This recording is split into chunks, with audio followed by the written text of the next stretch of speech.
Salmo 39, eu quero começar, e hoje nós vamos falar sobre feridas escondidas. Às vezes a gente tem feridas que estão tão escondidas que a gente nem percebe que isso são feridas, que isso são coisas que estão nos atrapalhando. É como se estivesse faltando uma vitamina, enfim, alguma coisa no meu corpo, e eu não consigo estar em plena saúde, porque está me faltando alguma coisa. E a gente sabe que a ferida, elas são memórias. Fala assim comigo: feridas são memórias. Amém? Fala de novo: feridas são memórias. E essas feridas, elas podem, ter sido ocasionadas na sua vida por um trauma, por uma perda, por um luto, por algum momento da sua vida. E aqui a palavra no Salmo 39, versículo 2, diz assim: emudeci em silêncio, me calei em silêncio, calei acerca do bem, e a minha dor se agravou. Fala comigo de novo: emudeci em silêncio, calei acerca do bem, e a minha dor se agravou. Amém? Senhor, muito obrigado por esse tempo, cada vida que está aqui, cada um que nos acompanha nas suas casas, e aonde chegar essa palavra, que ela traga cura, traga libertação, traga consciência do quanto precisamos, Senhor, falar daquilo que está, Senhor, escondido, aquilo que está ferido, que guardamos as 7 chaves, e temos muitas vezes medo de expor, de falar, ou até porque na nossa memória a gente não quer se lembrar de coisas que são doloridas. Mas eu te peço, Espírito Santo, vai neste lugar, aonde, Senhor, foi calada, aonde foi silenciada a voz, e ali uma ferida, Senhor, escondida, impede os teus filhos de viverem a vida plena, abundante. Toma minha vida nas tuas mãos, e que esse tempo seja um tempo de cura. Traz a revelação, aquilo que está encoberto venha a ser revelado, para que saiamos daqui curados e viver um segundo semestre, Senhor, dentro de tudo que já foi liberado no mundo espiritual, que possamos viver um ano, Senhor, aonde aquilo que veio para matar, roubar e destruir, Senhor, seja denunciado, e nos levantemos, Senhor, para viver a vida plena e abundante que o Senhor conquistou naquela cruz. Obrigado, Senhor, nós entregamos esse tempo e te agradecemos por tudo, em nome de Jesus, amém, amém. Dá uma grande salva de palmas ao Senhor.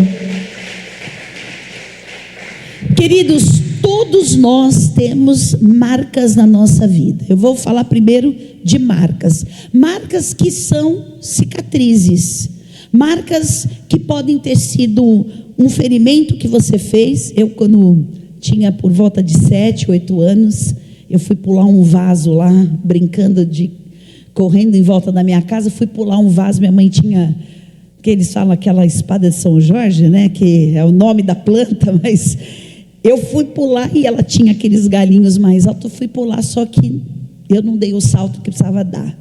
Aí caí em cima do vaso e fiz um corte bem grande na minha perna. Eu cresci, a cicatriz é um pouco mais em cima, mas fiquei desesperado, fiquei com medo, aí não fui dar ponto, e ficou uma cicatriz. E algumas cicatrizes a gente pode lembrar, se você olhar para o seu corpo: isso aqui aconteceu tal coisa, isso aqui aconteceu naquele momento. Então nós temos marcas, cicatrizes que são visíveis, que a gente pode se lembrar, de um acidente, se lembrar de um incidente, uma estripulia que a gente fez quando criança, e que ficou ali uma marca. Só que existem marcas na vida que não podem ser vistas nem por nós mesmos, às vezes é sentida, mas se aconteceu algum tempo, a gente tem um mecanismo que se chama mecanismo de defesa, para a gente poder sobreviver e continuar a vida. Nós temos dentro de nós uma capacidade de jogar algum momento ruim da nossa vida para alguma parte do nosso cérebro. que se chama memória. E nesse lugar, eu gosto muito de falar, é como um computador. Quando você lá tem um monte de mensagens no seu e-mail, aquelas mensagens que você não quer, você vai lá, tum, tum, tum, tum, tum, tum, tum, e deleta e joga na lixeira, não é verdade? Só que algumas coisas a gente joga na lixeira e a gente não apaga da lixeira. Está lá, está registrado. E tem coisas quando fala assim, você quer excluir definitivamente, aí você aperta, põe um ok, definitivamente, e você nem sabe aquilo que você jogou fora, porque ficou mesmo. E o que acontece com a gente? A gente muitas vezes, na nossa memória, a gente manda esse recado, a gente manda essa mensagem para uma parte do nosso cérebro que fica no inconsciente. Então, uma parte do nosso cérebro que vai passar os dias, os meses, os anos, e a gente vai jogar em algum lugar. Só que essa lixeira que não foi apagada, as coisas ruins da gente, está lá. A gente não se lembra, mas se a gente for lá e buscar na memória, a gente vai lembrar. Então, a gente tem que entender que muitas coisas na vida da gente, elas são esquecidas, outras não. Porque de repente não são coisas que você vai lidar no seu dia a dia. Quando eu quero que deixe aqui o texto do Salmo 39, a gente vê aqui o salmista falando, emudeci o silêncio. O silêncio já é emudecido. Então, eu emudeci, eu calei o silêncio. Então, mostra que alguma coisa foi introjetada, engolida e travada dentro de mim. Então, isso acontece quando a gente passa por um processo dolorido na nossa vida. Quando a gente passa por um trauma, vamos dar um nome de trauma, o medo, mas o trauma seria algo generalizado, algo ruim que aconteceu na sua vida, um momento ou um ciclo, porque às vezes não foi só uma coisa, às vezes foi um período, foi um momento da sua vida que você passou. Por exemplo, na nossa primeira infância, que vai até 2, 3 anos, eu tenho certeza que ninguém lembra daqui de coisas que aconteceram na sua vida. De 5, de 7 anos, até os 7 anos de idade, tudo que acontece na nossa vida adulta foi formado em nós. É claro que tem outras coisas que vão sendo influenciadas, vão sendo trabalhadas, mas o que aconteceu na nossa vida até 7 anos, eu estou falando na parte neurológica, praticamente todas as informações. Por isso que quando a gente fala que a gente tem que aprender quando a gente é mais jovem, né, começa nessa fase de vida, o estudo, a pessoa também aprender a ler e escrever, porque é um momento de muita produtividade cerebral. Então, a criança, ela vai passando por esses momentos, vai sendo formada toda a parte neural, e 7, 8 anos, a criança, ela já recebeu praticamente as informações que vão formar essa pessoa, a sua adolescência e a sua fase adulta até a sua velhice, praticamente o que ela recebeu.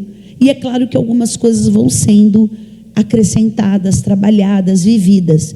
Então pensa o quanto o diabo, o nosso inimigo, ele quer causar marcas e feridas na vida de uma criança, para que ela passe a vida inteira debaixo dessas marcas. E mesmo que ela não se lembre, porque exatamente pelo fato da gente não se lembrar de certas coisas, mas está ali, a informação, ela foi passada. O que a criança viu, o que a criança ouviu, o que a criança sentiu, não pode ser tirado dela. Tem um estudo, né, um estudo que eu já fiz, na psicologia, na psicanálise, estuda a psicoembriologia, que é o momento que a criança está sendo formada no ventre da mãe. E é provado cientificamente, o que é maravilhoso é que a gente conhece aquilo que é espiritual, mas a gente começa a ver o quanto a ciência prova que aquilo que a gente já sabe espiritualmente acontece na vida e na formação ainda do embrião, porque por volta de 18, 20 e poucas semanas ainda é embrião e depois se torna o feto. Por isso que essa discussão tão grande, né, do aborto aí, de cometerem um aborto depois desse período, porque é onde já é um feto, aonde a parte neural já está sendo formada. E a criança, embora não tenha, vamos dizer, o feto, não tem consciência, como nós temos hoje do que acontece, mas está sendo colocado nela toda a informação. Então ela já está sendo formada. E o que a palavra fala, né? Antes de a palavra chegar na sua boca, antes de qualquer coisa, o Senhor já escreveu os nossos dias. Quando nós éramos ainda massa informe, no ventre da nossa mãe, Deus já escreveu os nossos dias. Então a gente sabe que isso é verdade, e a ciência prova o quanto uma mãe, durante a gestação, o que ela sente, as emoções, reais ou não reais, a criança não vai saber que é aquilo que está acontecendo na mãe, porque até os hormônios que estão sendo desenvolvidos nela.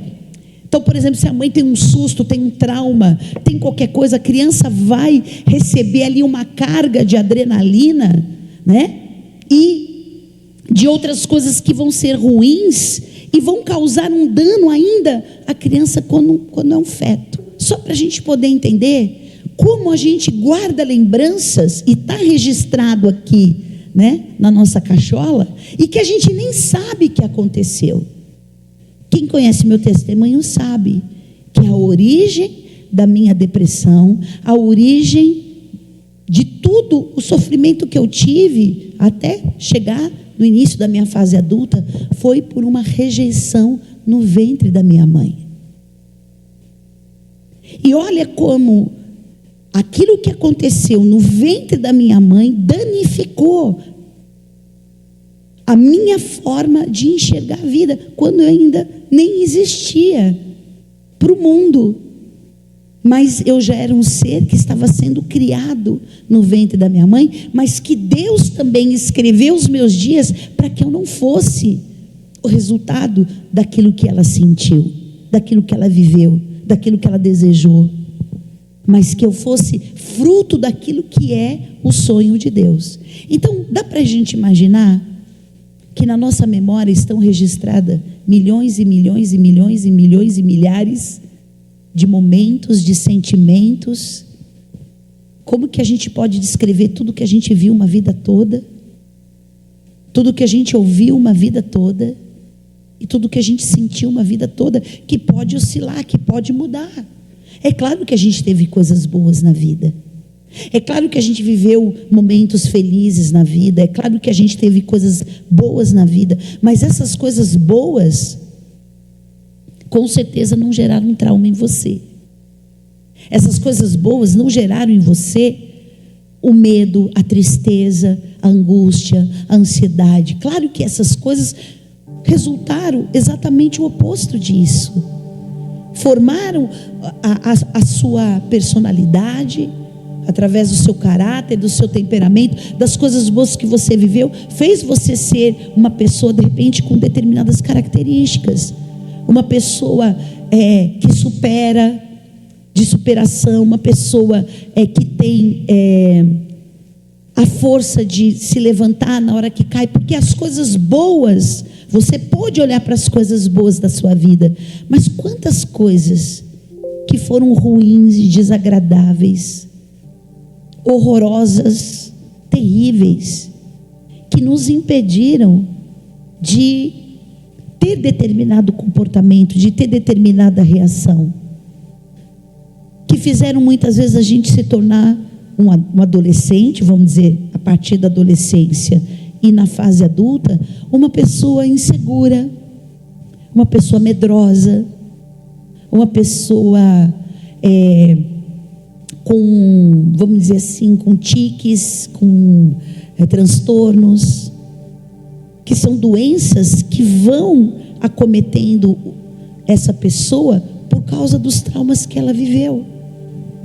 A gente sabe que um trauma pós-traumático, alguém que sofreu um acidente, alguém que passou por um impacto muito forte, ela passa anos e anos sobre o efeito daquele trauma que aconteceu há muitos anos.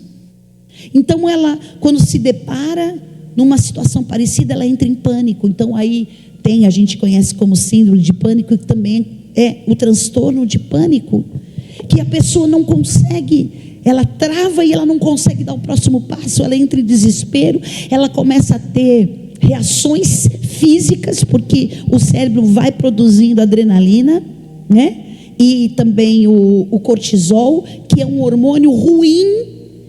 Eles são bons para vamos dizer assim, você vai ter um assalto, né? Você vai ter uma coisa perigosa. Então a adrenalina e o cortisol vai te dar o pique para você sair correndo, vamos dizer assim, tá? Então nessa dosagem é muito bom. Agora pensa uma pessoa que diariamente, vários momentos do seu dia, quando ela sente o medo, ela vai produzir aquela adrenalina, ela vai produzir aquele cortisol que vai trazer um dano cerebral e um dano físico, e esse dano recorrente começa a trazer doenças psicossomáticas. Eu começo a ter fisicamente a sudorese, que é a transpiração, a palpitação, as pupilas se dilatam, o coração acelera e pessoas começam a sofrer. Quantos já ouviram falar ou já foram no hospital tendo um ataque de pânico? Chega lá, você acha que você vai morrer.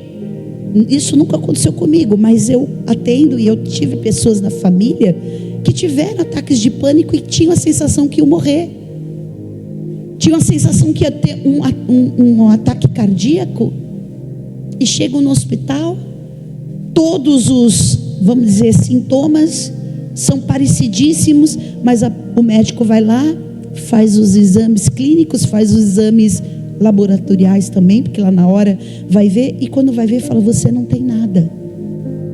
O que foi isso? Um ataque de pânico.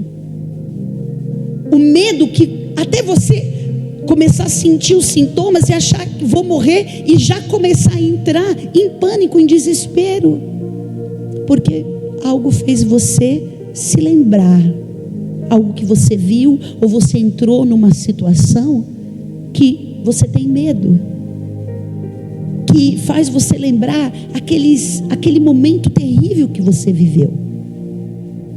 Aí a gente vai lá, melhora, toma um calmante, alguma coisa assim, ou vai para casa, o médico fala: tá tudo bem, você toma lá um sorinho, ele te dá alguma coisa para você relaxar, você volta para casa e tá tudo bem. Só que diante de outra situação parecida, aí o que acontece, que é o transtorno do pânico, medo de ter novamente o pânico, e a pessoa vive assombrada, com medo de estar na rua e de ter aquele ataque de novo, de sentir aquelas coisas horríveis e ter a sensação que está morrendo.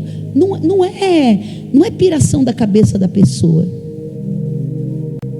E de repente isso vai acontecendo e ela começa a desenvolver outros transtornos.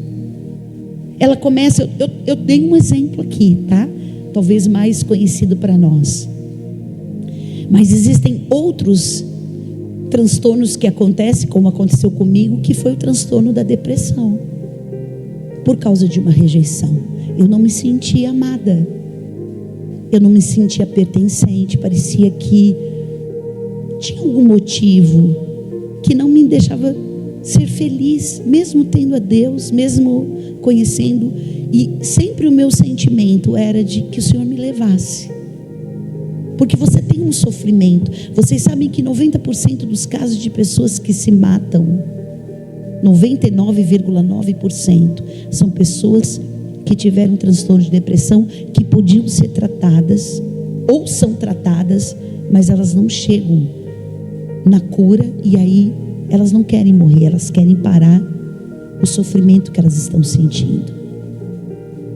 Então, eu estou falando aqui de uma parcela de coisas que podem acontecer com a gente por causa de alguma coisa que parece ser inofensiva.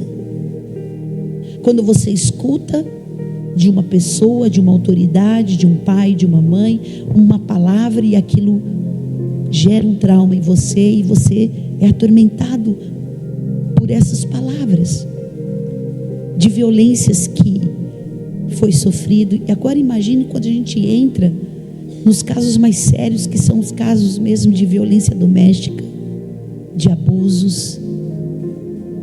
O quanto isso adoece as pessoas. E aí o que acontece?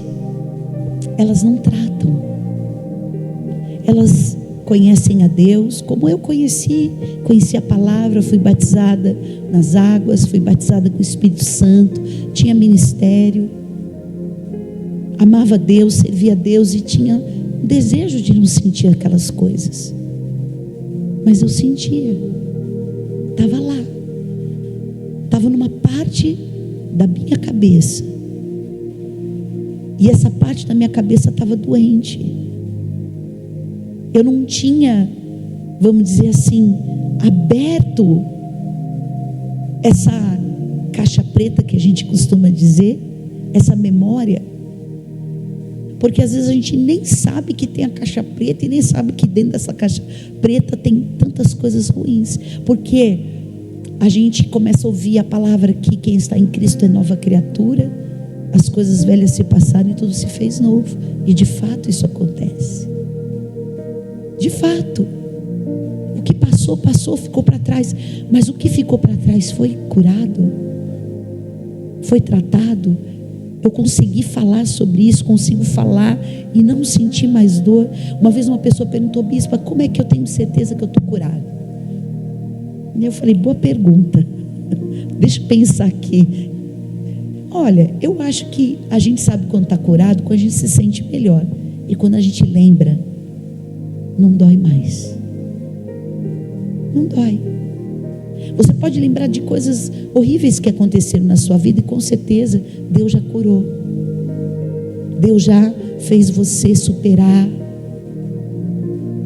Mas talvez existam coisas aí que estão tão escondidas, tão lá no fundo, as 7 chaves, está na caixa preta, que você não teve coragem ainda de falar sobre isso.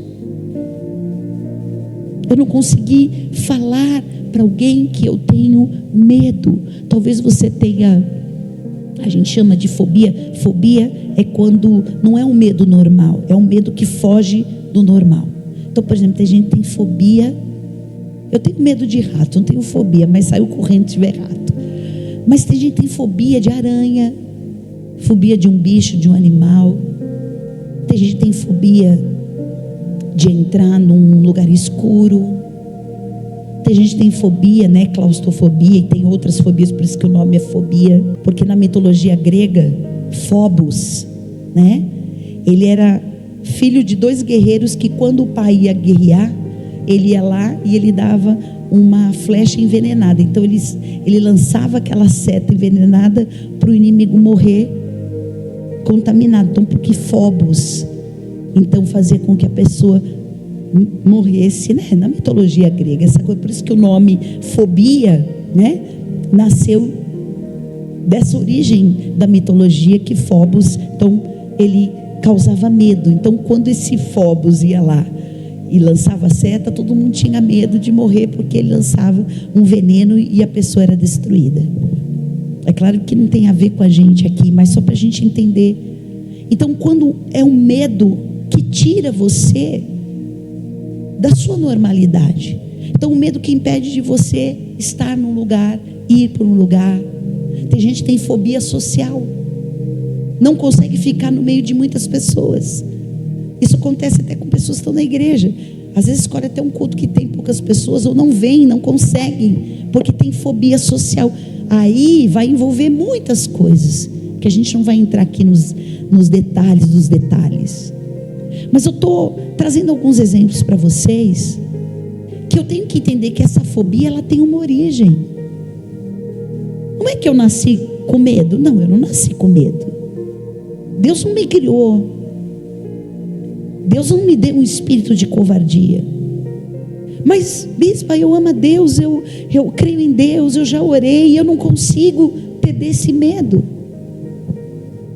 Então, esse medo tem a causa, né, num trauma que você viveu.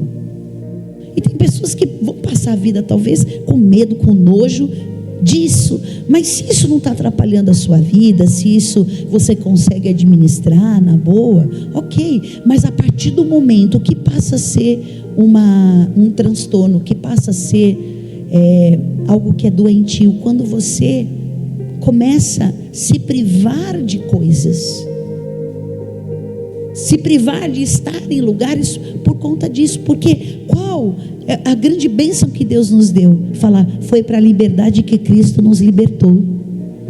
Bem alto. Por isso não vai lá e de novo, e comece a ficar preso de novo. Então, se alguma coisa está me roubando da vida abundante, então eu preciso. Quando é que eu preciso de cura, bispa? Quando eu percebo que aquilo que eu estou sentindo está me roubando. Quando isso está tirando a minha alegria ou meu prazer de estar em lugares, de estar com pessoas, de fazer as coisas, porque a liberdade é uma bênção que Deus nos deu. E Deus não nos deu o espírito de escravidão para vivermos o quê? Atemorizados. Mas a palavra fala que o perfeito amor lança fora o medo. Então eu não posso ter medo. Claro que existem aqueles medos. Claro, né? Você tem medo de altura, então você vai evitar de estar lá na altura porque te dá um frio na barriga. Ok, mas isso não vai roubar a sua vida, a tua alegria, o teu prazer de viver. É um detalhe. Ok? Então eu quero dizer para vocês, para a gente também não começar a achar que tudo é cura, tudo é libertação. Não, tem coisas que são naturais, tem coisas que você é um pouco mais reservado, você é um pouco mais calado, você tem determinadas características. Isso não quer dizer que você precise de cura interior. Talvez a sua timidez te impeça de você fazer certas coisas, então você vai precisar de uma cura, buscar. Por que eu sou uma pessoa tão tímida, tão insegura, tão medrosa? Isso aqui está atrapalhando o meu relacionamento com a minha família, isso aqui está atrapalhando o meu ministério, isso aqui está atrapalhando o meu trabalho, isso aqui está atrapalhando o meu casamento. Então, se está atrapalhando, vamos lá, vamos buscar cura. Eu durante muito tempo fui convivendo com essa tristeza e administrando do meu jeito, só que chegou uma hora que deu, principalmente quando eu casei, porque aquela tristeza me consumia e eu sabia, eu estava feliz com tudo que eu tinha, quando eu engravidei da minha filha, mas aquela tristeza estava me consumindo, então não é normal. Como é que eu estou vivendo o meu sonho e eu estou triste? Não é por aí. Então vamos investigar, amém? Então, memórias são marcas, memórias são traumas que a gente passou. Memórias são momentos bons e ruins que a gente viveu, mas se torna um trauma quando algo para a minha vida. Você entendeu? Quando se torna um trauma? Quando isso começa a atrapalhar o meu dia a dia. Quando isso me rouba a minha ousadia, a minha alegria, quando tira a minha liberdade, então eu preciso investigar por que é que esse trauma, ou se é que eu lembro que trauma que está lá e que gerou dentro de mim uma ferida. Memórias são feridas que eu preciso tratar. O salmista fala: emudeci o silêncio. Vamos lá de novo. Calei acerca do bem, e a minha dor, ela se agravou. Então, querido, ficar quieto, silenciar, não vai melhorar, vai piorar. Por isso que a palavra fala: enquanto me calei, envelheceram-me os ossos. O que é isso? É que o osso, né? Os ossos é o que te dá firmeza, o que te traz equilíbrio, o que faz você ficar de pé. E se os meus ossos estão apodrecendo, eu estou morrendo. eu estou desfalecendo. Às vezes eu tenho até um corpo para viver, tá de pé, mas se o meu osso não está firme, eu não fico de pé, porque eu me calei. Então eu preciso falar. A primeira coisa que eu preciso é falar da minha dor, falar dos meus traumas, falar das coisas que ainda não foram curadas em mim. Eu joguei aquela sujeira na lixeira, mas está lá. E de vez em quando, ou quando eu lembro, eu volto a sentir a dor. Então a primeira coisa que eu preciso é abrir o coração e falar sobre o que eu estou sentindo. Todas as vezes que alguém fecha o coração e não fala, a dor se agrava. E há memórias que doem, querido. Eu quero que você pegue agora o seu note aí do celular, ou o papel. Ninguém vai pegar esse papel, ninguém vai ler esse papel. Amém? Você vai escrever. Eu acho que eu tenho uma caneta aqui no meu, se alguém precisar. Eu gosto muito de anotar e de escrever. Às vezes eu digito, mas tem coisas que eu escrevo em caderno. Você vai escrever aí. Agora você vai pensar em o que foi falado aqui até agora. E você vai escrever. Que memória, o que faz você lembrar em algum momento, quando você se depara com uma pessoa num lugar, ou quando você vê coisas, né? Vê coisas assim, onde você está num lugar, ou você vê um determinado objeto, alguma coisa, e aquilo te faz lembrar alguma coisa que te dói, mas você nem sabe direito o que é. Escreve aí, pelo menos 3 coisas que você, quando você lembra, isso faz você sentir uma pontada, né? O Salmo 73, Asaf fala que teve um momento que ele quase saiu da presença de Deus, porque ele sentia picadas no coração. E é verdade, né? Quando você sente uma dor, você sente alguma coisa picando, parece que tem alguma coisa machucando você. Que memória é essa? Ou lugar que você vai e você fala, quando eu entro nesse lugar, eu lembro de uma coisa ruim na minha vida, e isso que eu lembro ainda me machuca. Não é de coisas que já estão tudo bem. Então, por exemplo, eu vou dar um exemplo. Quando você pode ir escrevendo.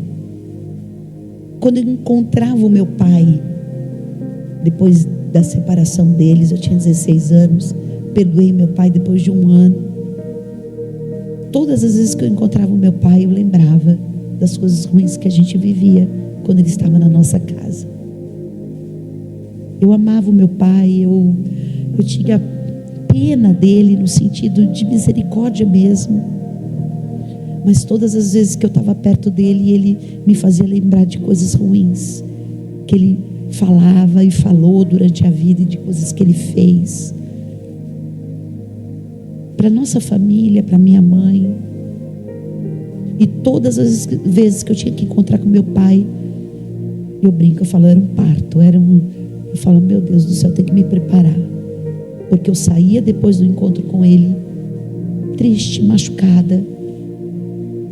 Eu saía, eu voltava naquele lugar que eu tinha sido machucada. E é engraçado, né? Nos estudos que a gente faz, a rejeição a gente sente pelo mesmo sexo. Então, se você sente rejeição, com certeza, ou o abandono, a rejeição, você sente da pessoa do mesmo sexo. Então, eu senti a rejeição da minha mãe. Eu falo, mas não sinto rejeição da minha mãe. Minha mãe é maravilhosa, mas eu fui rejeitado por ela no ventre. Vocês entendem? E aí o abandono é do sexo oposto. Geralmente, não quer dizer que é 100%, mas os estudos mostram que o abandono a gente sempre sofre do lado oposto. Cadê as mulheres aqui? A rejeição você vai sentir da mãe, e o abandono você vai sentir do pai. Cadê os homens aqui? A rejeição vocês vão sentir do pai e o abandono da mãe. Não sei porquê, mas é o que os estudos mostram, que geralmente é o que acontece. Então escreve. Eu estou dando um exemplo para vocês, para assim ajudar vocês a escreverem. Quem sabe você tem uma memória, sei lá, você quer voltar a estudar, fazer alguma coisa, você lembra o quanto você na escola sofreu bullying, ou professores falaram que você não tinha capacidade. Se você sofreu uma situação no trabalho, você sofreu uma violência física, você sofreu um abuso, uma tentativa, ou o próprio estupro. Todas as vezes que você lembra, quais são as memórias? O que você viu? Que quando você, sei lá, assiste um filme, vê uma imagem. Tem pessoas, a gente estuda muito estudos de caso na psicanálise, de pessoas que, por exemplo, estão dentro do cinema e passam uma cena de filme, ou estão na televisão, na sala, assistindo, passa uma cena, a pessoa não consegue ficar, ela sai correndo, porque ela é transportada para aquele momento e ela não aguenta ficar nesse lugar, e ela não consegue, vamos dizer assim, trabalhar as lembranças. Meu Deus, a hora voa. Ela não consegue lidar com essa dor. Então escreve. Toda vez que eu penso nisso, toda vez que vem uma imagem sobre isso, eu sinto que eu tenho uma ferida ainda e dói. É importante que você escreva. Todo mundo conseguiu escrever? Quem não conseguiu escrever? Não conseguiu? Faça exercício em casa, tá bom?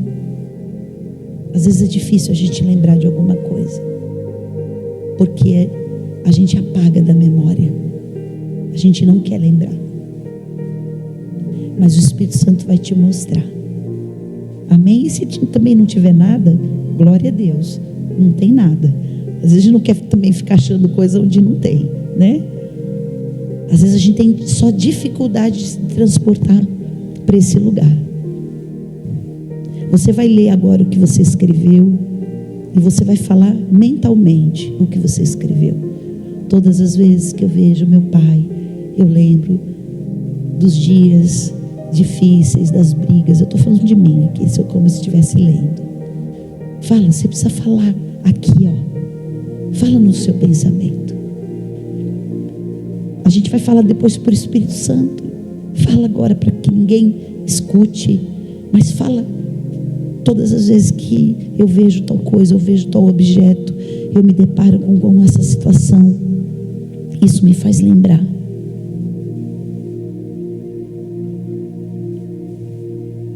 Você vai falar hoje, isso ainda dói. Não tenha medo. Não ache que você vai ferir a Deus. Não ache que você vai ser ingrato por dizer: Deus, o Senhor não me curou. Não tem nada a ver uma coisa com a outra.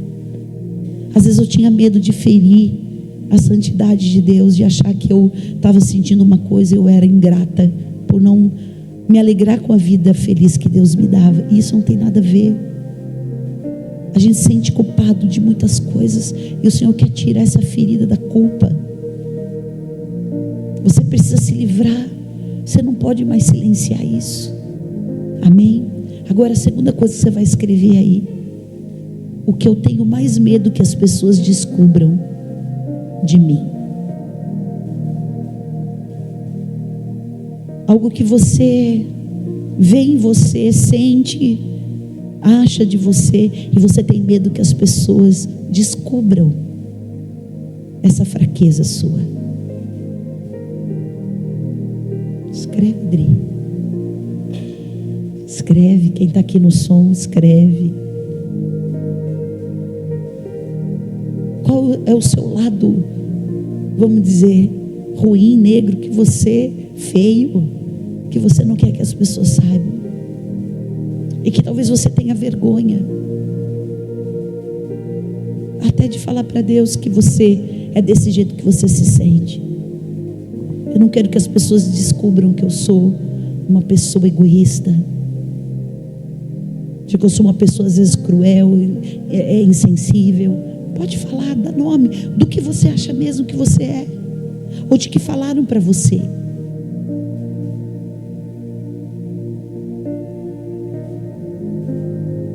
Nós mulheres muitas vezes temos dificuldade, né?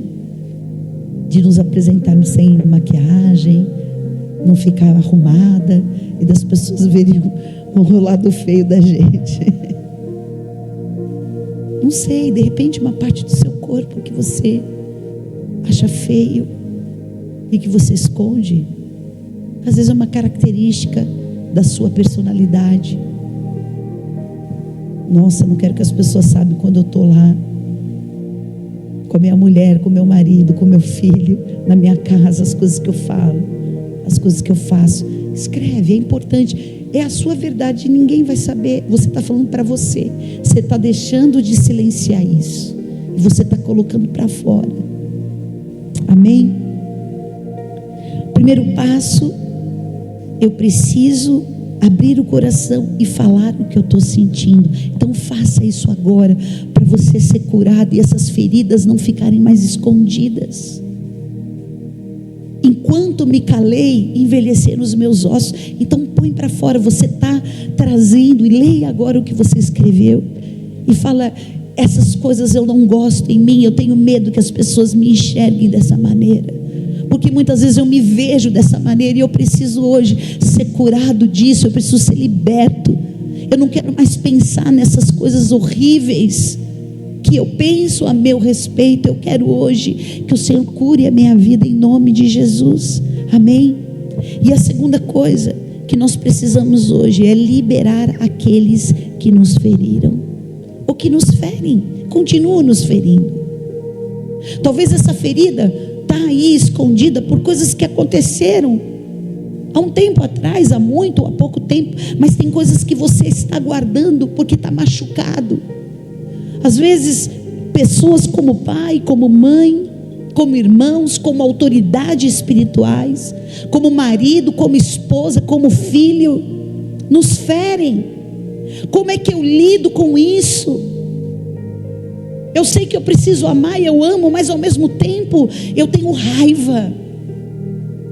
Eu não gosto quando falam determinadas coisas que me machucam. Então, em nome de Jesus, eu preciso, olha que a palavra de Deus fala em Romanos 12:17: não torneis a ninguém mal por mal, esforçai-vos para fazer o bem perante todos os homens, e se possível, quando depender de vós, tende paz com todos os homens. Não vos vingueis a vós mesmos.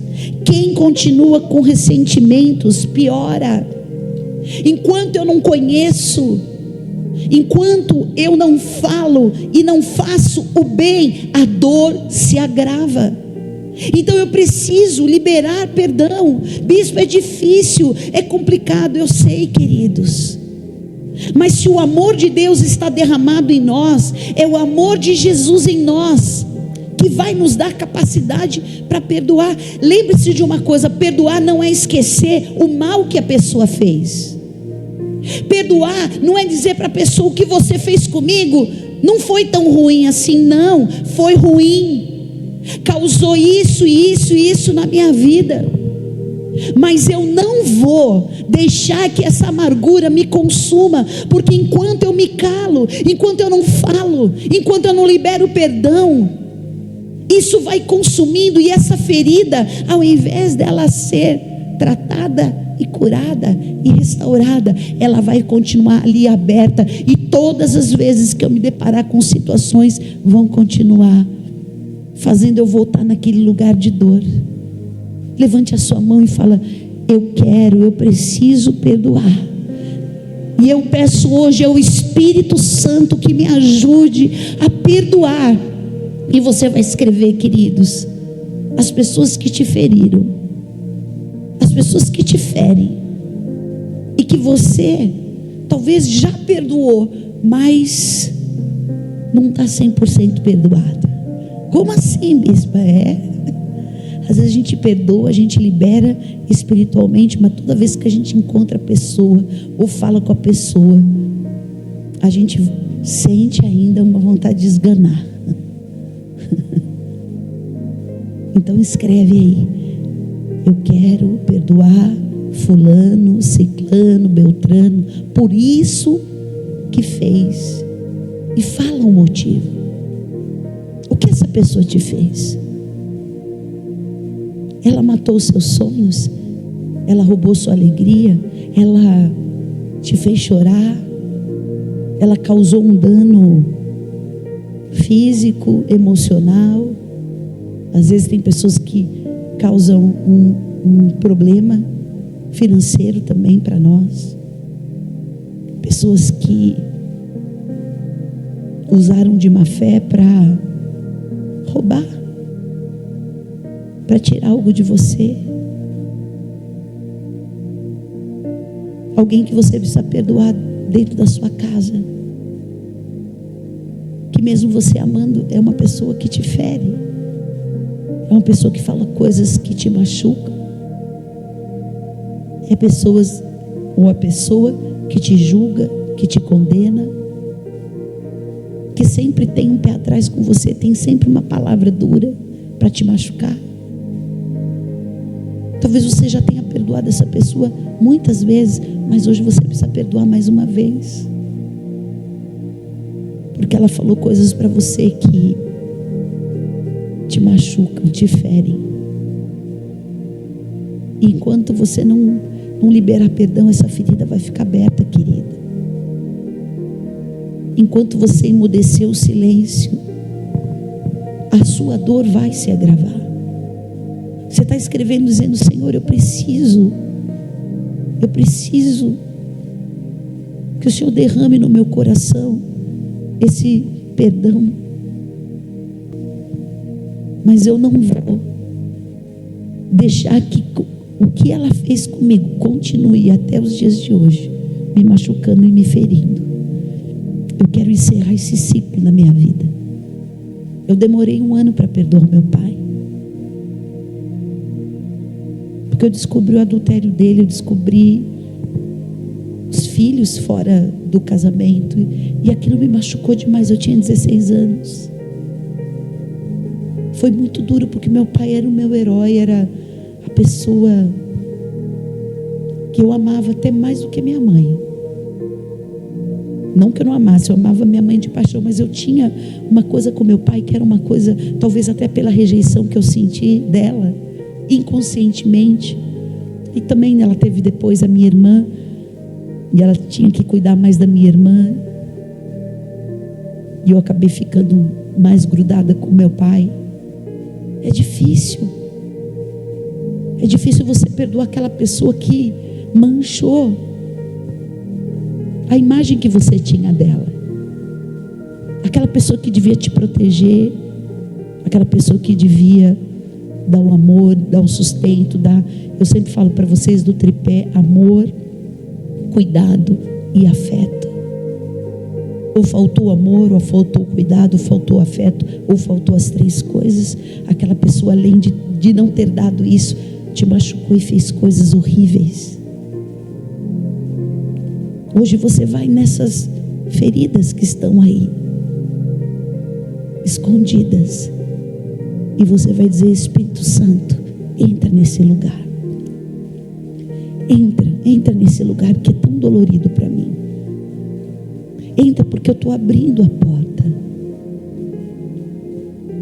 Vamos colocar o Renascer Praise. Não é o Renascer Praise, né? Eu sempre acho que é a música do Renascer Praise. Entra, a porta está aberta, pode entrar. Eu preciso abrir a porta do meu coração e falar: Senhor, entra nesse lugar. E que eu possa hoje ter essa memória curada. Eu quero deixar aqui outros versículos para vocês. A palavra de Deus fala que mesmo que as pessoas que nos feriram não mereçam ser perdoadas, elas precisam ser perdoadas para o seu bem, para essa dor não se agravar. A palavra de Deus fala no Salmo 55:8: contastes os meus passos quando sofri perseguições, recolhestes as minhas lágrimas no teu odre, e não estão elas escritas no teu livro. Eu quero dizer, você acha que Deus não vê as tuas lágrimas?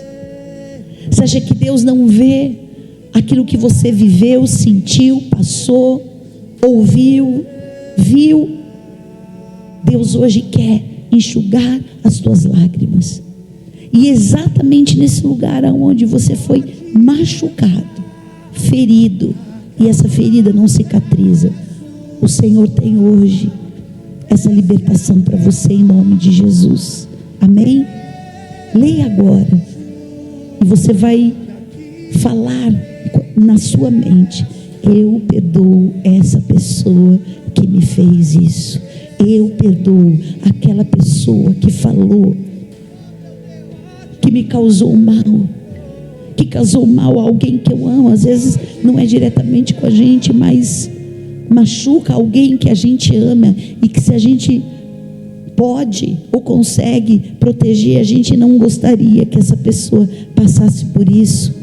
Hebreus 12:15, atentando diligentemente porque ninguém seja faltoso, separando-se da graça de Deus, e nem haja alguma raiz de amargura que brotando vos perturbe, e por meio dela muitos sejam contaminados. A raiz de amargura te contamina. A raiz de amargura não permite que a ferida seja curada, e a tua dor vai se agravar. O Senhor está falando que ninguém seja faltoso, e que nenhuma raiz de amargura perturbando tire você daquilo que é o propósito de Deus, que te coloque em acusação, que faça você ser o quê? Contaminado. Essa ferida precisa ser limpa, essa ferida precisa ser restaurada, essa ferida precisa ser curada. E quando ela é curada, quando não existe a raiz de amargura, ela cicatriza, e ela vai se tornar apenas uma marca na sua vida. Amém, queridos? Amém? Olhe novamente o papel que você escreveu e fala: eu perdoo em nome de Jesus. Você não perdoa porque você quer, porque você gosta, ou porque você está com vontade. Você perdoa porque você vai obedecer o que o Senhor está te falando, para que você não seja contaminado por essa raiz de amargura. É como se você tivesse um veneno, alguém jogou um veneno dentro de você, e você cultivasse esse veneno. Todos os dias você vai lá e bebe mais um pouquinho do veneno do que a pessoa fez com você. As lembranças nos fazem lembrar, as memórias nos fazem lembrar daquele momento de dor, e eu vou lá, o que é ressentimento? Sentir de novo a dor, sentir de novo o desprezo, sentir de novo a rejeição, sentir de novo o abandono, sentir de novo a raiva, o ódio. Então, quando eu libero o perdão, sabe o que isso significa? É o antídoto para você tirar esse veneno que jogaram em você. Amém? Você foi picado, você foi contaminado por um veneno. Quando você diz: eu perdoo em nome de Jesus, é o remédio para limpar você desse veneno. E aí você não sente mais.